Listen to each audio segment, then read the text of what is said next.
Good morning, everyone. Good morning, ma'am.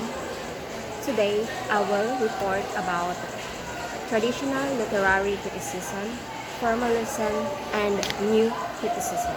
So, let's have first traditional literary criticism. So, what is traditional literary criticism?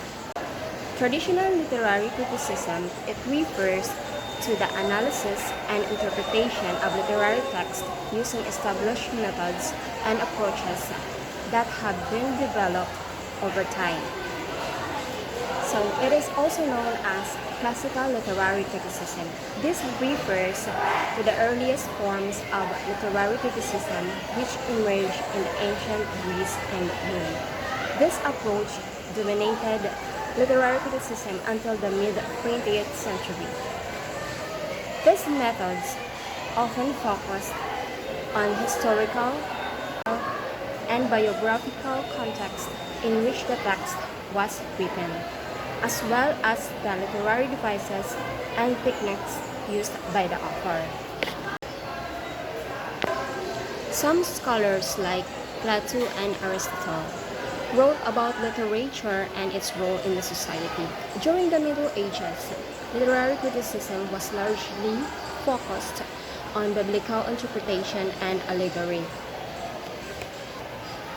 In the Renaissance and Enlightenment periods, scholars began to apply classical principles to the study of literature. This led to the development of neoclassicism, which emphasized reason, order, and moral instruction in literature. In the 19th and 20th centuries, literary criticism continued to evolve with the rise of Romanticism, Realism, and Modernism.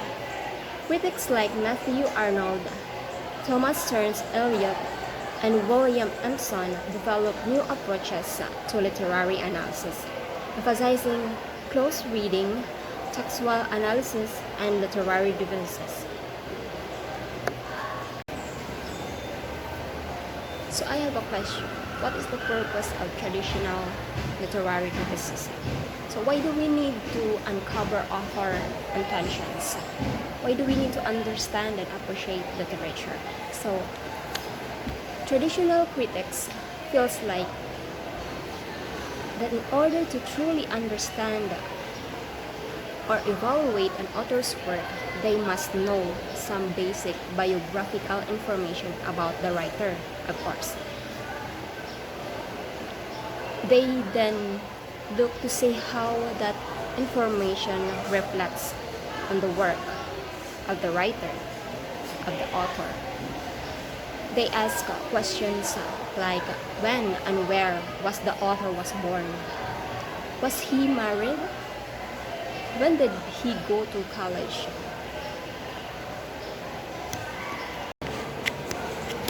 For example, Mark Twain used a lot of humor and satire in his writing. Besides Twain's major literary works, he penned numerous essays and short stories. In order to truly evaluate a work by an author like Twain, traditional critic would also probably recommend reading The Adventures of Huckleberry Finn and The Adventures of Tom Sawyer. So there are 11 traditional approaches in literary criticism. First, we have historical, biographical criticism, moral philosophical criticism, sociological criticism, and we have the modern approaches: psychoanalytic criticism, practical criticism, formalism, reader response criticism, new criticism, post-structuralism or structuralism, deconstruction, and feminist criticism. So, what is historical biographical criticism? It examines a work through the perspective of an author's historical context. In historical biographical, critics see works as the reflection of an author's life, and times. It is believed that it is necessary to know about the author and political, economical, and sociological context of his or her times in order to understand his or her works. Let's take, for example, The Grapes of Wrath by John Steinbeck. John Steinbeck's The Grapes of Wrath.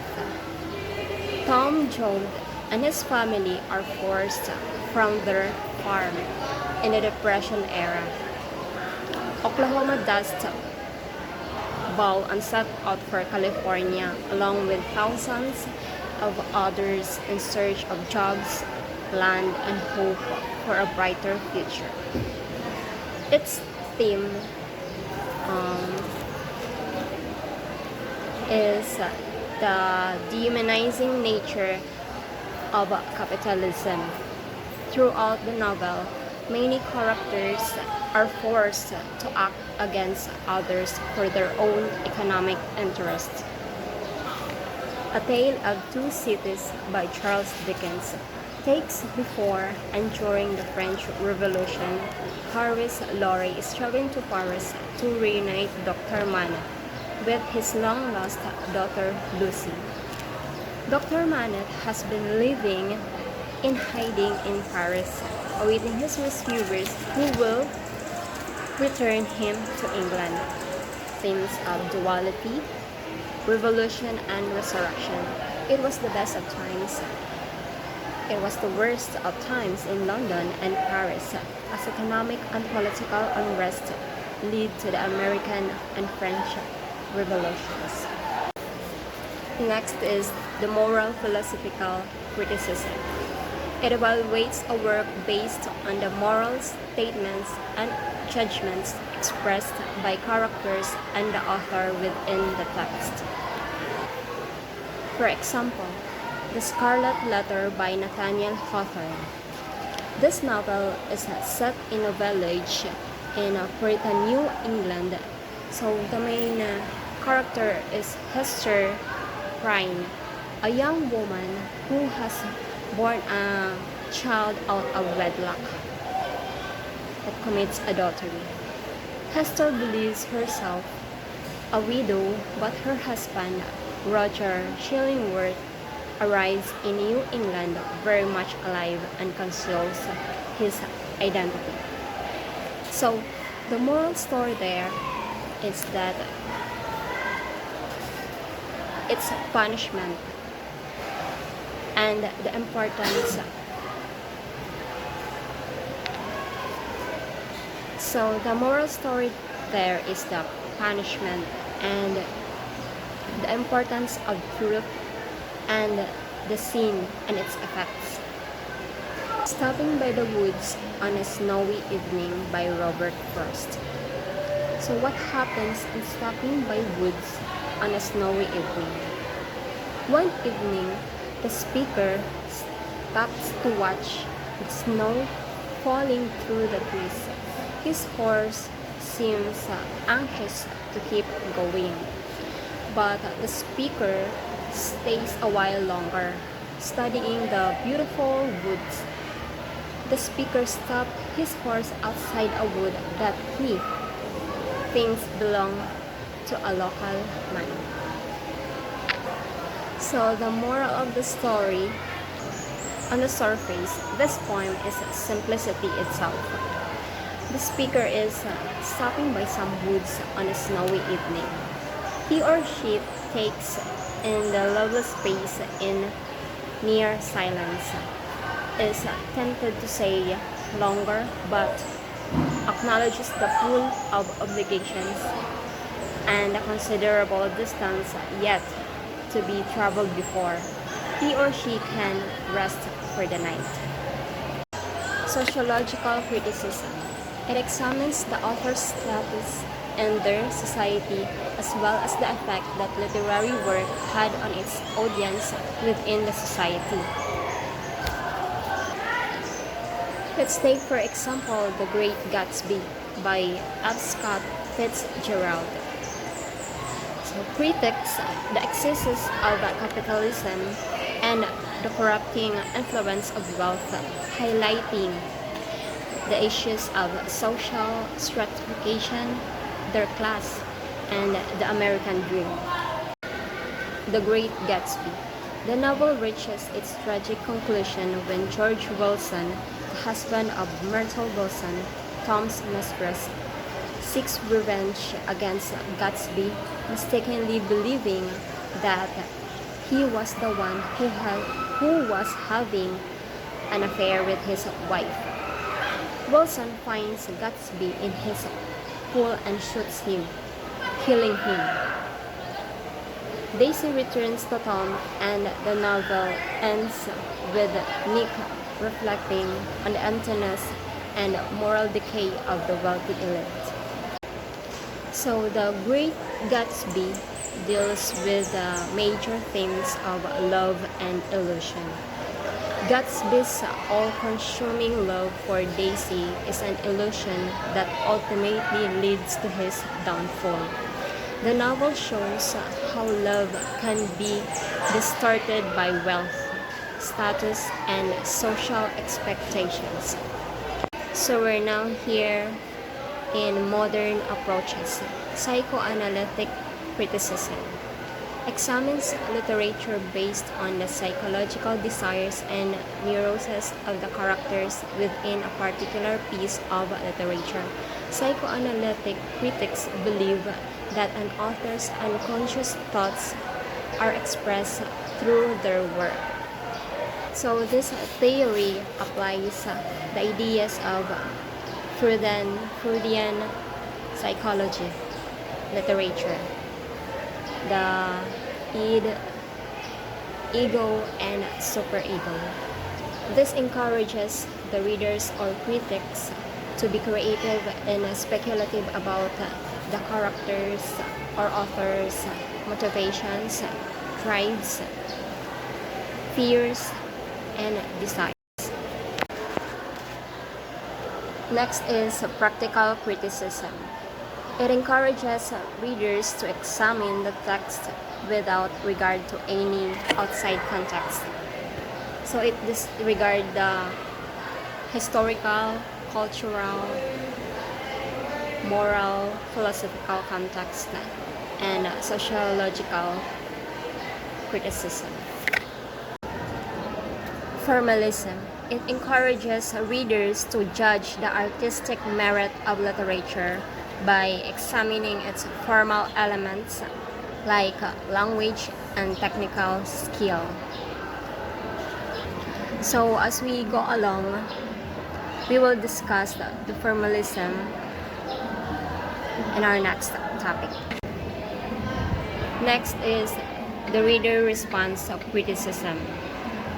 It believes that a reader's reaction to or interpretation of a text is as valuable a source of critical study as the text itself.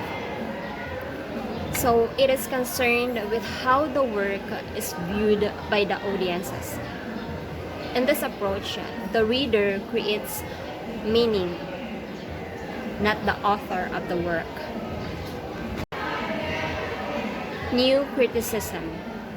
It is a type of formalism wherein it examines the relationships between a text, ideas, and its form, between what a text says and the way it says it.